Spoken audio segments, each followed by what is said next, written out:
In just 6 decades, Singapore transformed from a small fishing village to one of the world's most developed countries. No oil, no minerals, no vast farmland, just pure strategic presence. How do you build a global business hub from scratch? How do you create one of the world's most efficient governments? And what can the rest of us learn from Singapore's playbook? Today, I'm sitting down with someone who knows how it all actually works. Hi, I'm Nitin Pangarkar. I am a faculty at NUS Business School, as Aubrey mentioned. I'm an author, researcher, and corporate trainer. I've been a faculty here for 30 years, so I don't know whether I'm beloved or not, but I do my job. So it's always a fun thing to interact with students and executives and learn from them. Thanks, Professor. As I know that you have been lived in multiple countries like US, India, and Singapore. And what makes you decided to settle down in Singapore, continue your profession life and your personal life here? Your life is always a combination of some planning and some chance factors. I went to the US to get a PhD. I got a PhD, worked there for a couple of years. Then there was a family situation back home, so that was a chance factor. And I thought I'd be closer to home, and so that the travel would be easier for frequent trips back home. So we came to Singapore thinking that we would be here for 2, 3, 5 years, and then we might either head to India or to US. It did happen that we just stayed on, and our daughter was born in the US, but we had a son in Singapore. They went to school. It was a very safe, secure place. We developed a social network, friends, and it was generally a good place. So it just so happened that we didn't move after that for many, many years. So uh, in this case, the chance factor of coming here, discovering the joys of being here or the advantages of being here, we just stayed on. If, let's say, we leave out all this special situation about your family and it give you the time to get back to like maybe 30 years ago and it let you to choose again, how do you choose? That's a good question. Okay, to be honest, I didn't really know enough about Singapore. What I knew was it was a sort of a medium developed country that paid decent salaries and so on. And I didn't know all the nuances. So, assuming that you have good information, right, which today you have, right? Today you have wealth of information. You can sit in front of your computer and get all the information. I'd say Singapore is appealing to some people. Okay. It is appealing to people who have ties, let's say geographical ties, cultural ties to this region, like Asia. So could be, Vietnam, Thailand, India, China, and so on and so forth. So that comes in handy. One is that you can visit family, they can visit you, and so on. So that's a good thing. It's a very safe, secure place. So there is no issue of safety. It's a decent standard of living. And here there are some things that are expensive, but many other things that are cheap as well. So here a house is expensive, a car is expensive, but if you don't aren't particular about driving a luxury car or having a big house, then this place is nice. The educational standards are good, so if your children could go to schools here, get a good quality education, and Singapore students do quite well abroad in their further education. So there are bunch, as always, it's a basket of pluses and minuses. What you have to decide is whether the pluses outweigh the minuses. In my case, if I had known all the information, I would say still the pluses outweigh the minuses, even if I had to make this decision again. Before I came, right, my expectation is there will be some professors from US and giving the marketing finance courses, and maybe this is just a tour trip for me instead of study. But by having those people in industry and they give really practical knowledge and based on their past experience, it's really eye-opening journey for me. That's true, because The thing that we tried to do in this was that we tried to get different people to come in and talk to you, which is be it the professors or the managers. Yeah. So what that gives you is sort of different perspectives, right? Yeah. And again, I was talking about giving you something context specific. So finance is very interesting, but I think the finance that is taught in Berkeley Yeah. may not be sufficiently different from the finance that is taught here. So that's why I didn't include a finance. Yeah. But marketing is likely to be very different, right? Yeah. Because marketing is very location specific. And so I think I wanted to include topics that are influenced by the local environment and local context, and that's where the value add is high. Otherwise, you can't be teaching coding in Singapore, because coding in Singapore is the same as coding in San Francisco, right? How did you build this connection, and how do they agree to come to give this lecture? Okay, so again, different people, there are different approaches, and Keppel is a conglomerate, and just to give you a background, it's a big company related to the Singapore government, and they used to be in shipbuilding, etc. And they're also in property development, real estate development, and a bunch of other things. And what they have discovered is that like building needs to be environmentally friendly nowadays, right? You can't build the same buildings that you were, say, 20 or 30 years ago. Same about shipbuilding and so on. So I think sustainability has become an important sort of strategy for them, and they want to showcase it. And we had some connections there. So one of the speakers that gave you a talk was our alumnus. So we approach our alumni typically, or our contacts, and ask them, and we pick topics that are likely to be of interest. So sustainability is very much of interest to a lot of people. With regard to Tiger Balm, I wrote some articles on Tiger Balm. Oh. And that's how I met Mr. Han. He invited me at a event. And then I met him there, and I thought he was a very interesting person with a lot to share. And I asked him to come, and he is very kind, and he comes every time. And I think that journey of 20, 30 years, when he built up a brand from nothing to a pretty prominent brand, is very interesting to hear. And I think that's where, so we try to select different speakers who are likely to be interesting from the perspective of students. They have something to share, they have something to tell, and I think that's how we try to get them to come in and speak and share. Yeah, that's indeed very interesting lectures. If you have enjoyed the video, don't forget to give a thumb up. It helps more people to find the content. If you haven't already, please subscribe the channel. It helps you to find the future videos. Many years when the first time you came to Singapore, what's the first impression about the overall Singapore business strategy and the overall situation of the economy here? When we arrived here, it was quite different. That time, the Singapore was mostly sort of medium tech, right? High tech was less. It was a lot of government-led enterprises. Okay. A lot of old enterprise like oil and chemicals and so on. Today, it's quite different. Yeah. Excuse me. Today, it's a lot more high tech, a lot more dynamism, a lot more entrepreneurship, a lot less government, a lot more private enterprise. So I think today it is quite different from what I came into. But most countries have gone through that. I think Singapore is a more younger country than, leaving aside China and India, which are like old civilizations. Even the US is more than 250 years old, right? So almost 250 years. Yeah.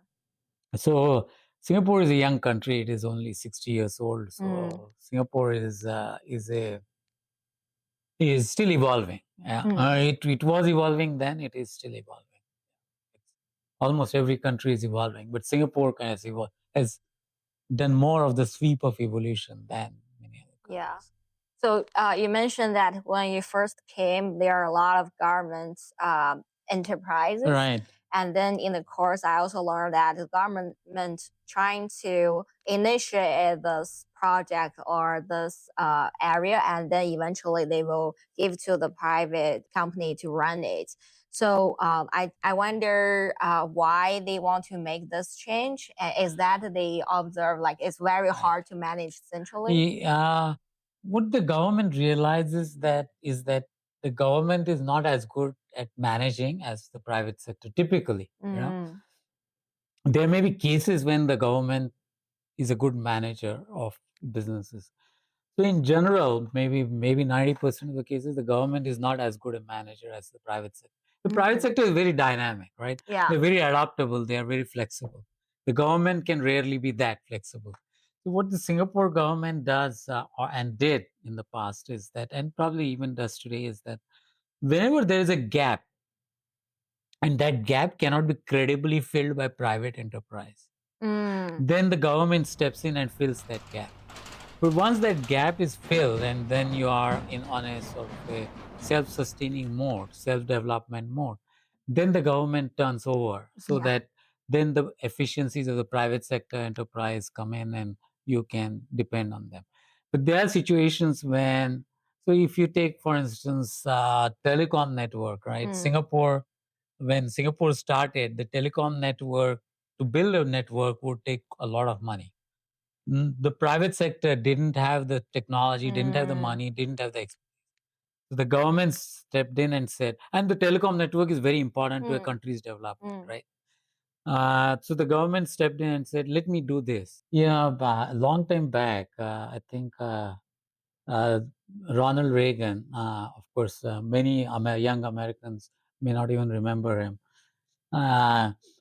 He was not very sort of known for cerebral power, but he said one thing interesting. He said, government is not the solution, it's the problem in many cases. And that's because the government tends to be inefficient, Yeah. They don't watch the cost as well, they are not as nimble, they are not as flexible, and so on. I think that's where it makes sense for government to plug gaps. And once the gaps are filled, once it is okay to turn over, then turn it over to the private sector. Yeah. I feel Singapore government give me the impression like a responsible parents. It's like they help you to grow when you need the tuition fee. They pay for your tuition fee. Exactly. If let's say, I want to learn some skill, I will send you to learn the skill. But eventually, I want you to live on your own, and you should just go outside. Right. The analogy is like to the human child, right? So human child needs to be nurtured, right? So the human child, when it is born, cannot do anything, right? So we need to nurture it. You need to feed it, clean it, whatever, right? Over a period of time, you need to educate it. Yeah. But you can't protect the child forever. Too much. At some point, you need to let the child be on its own, right? Or the parents are too strict. Yeah. So at 20 years or 22 years, which is in the Asian context, and in the many other contexts, it's even shorter. You need to say to the child, now you are on your own because we have done our part. Yeah. Right. Now you need to survive on your own. And I feel there might be countries that are over parenting. If you always have some top down decision, let's say like you don't let the market grow by itself, and you think, oh, the other country is doing this, maybe we should do the same. One of the things is that it is very hard to pull back. Okay. So the government might have started, let's say, the steel industry, right? Because it was important, right? Right.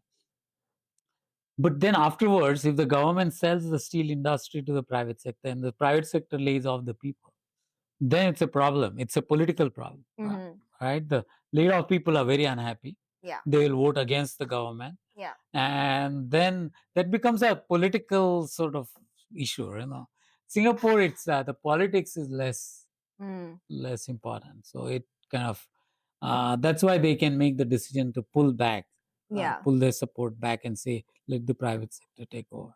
Yeah, I also learned that the people who work for government, they actually got paid well. So actually, are really well educated, and they Right. also got the motivation to doing good and avoid those corruption and those bad behaviors. Right. Yeah. So Yeah, actually, if you want good people, you need to pay them well, right? Yeah. If you don't pay them well, then you're not going to get. They need to find other ways to get it back. Yeah, that's the corruption part, right? Yes.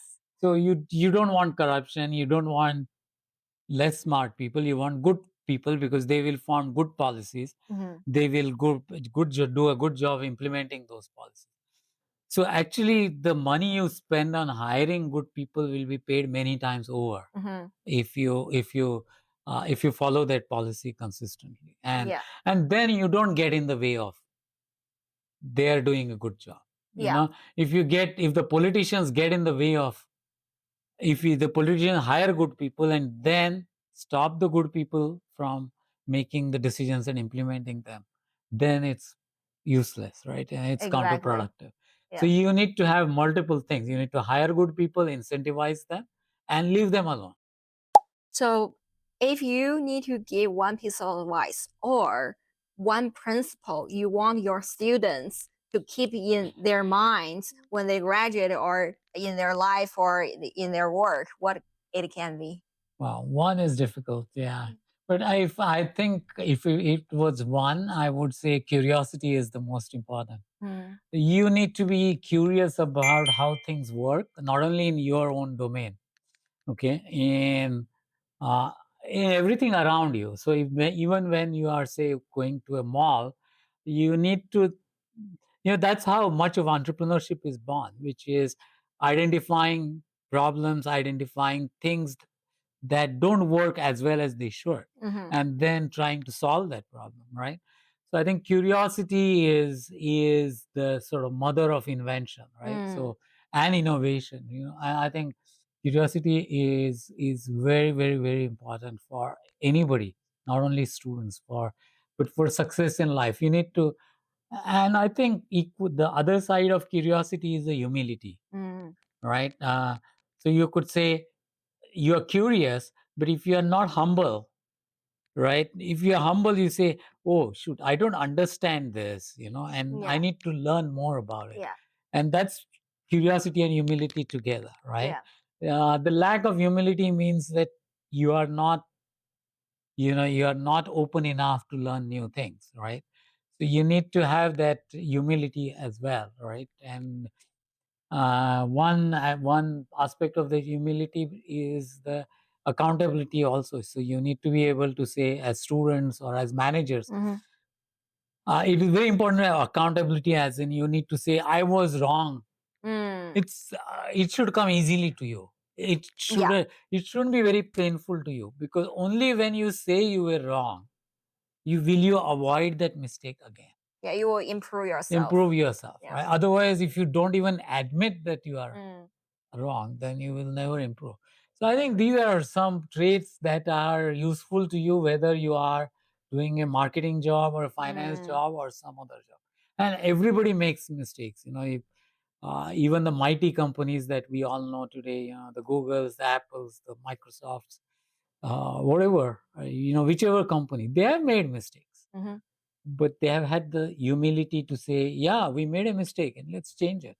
Yeah. And that's extremely important. Yeah, in Haas, one of our principles is students always. So I think that actually cover like you Right, always stay learning. curious and humility and learning. Exactly. Yeah, Yeah. we are students. I still try to kind of learn from things, and some things I can learn well, and some things let's say I can make sense of what is happening in the business world reasonably well. I can't do some other things very well, but it still is interesting to find out why is something the way it is. Yeah. All right. And I think that's how humans are very curious by nature. Mm-hmm. And it is only when we let the ego come in the way of that nature, that's when we become sort of non-learners, right? Yeah. But human beings are very, otherwise you wouldn't have seen the human progress so Mhm. much. Thank you, Professor. Thanks for your Thank you. more great lesson to the students in Thank front you. of the screen. Yeah, thank you. My pleasure.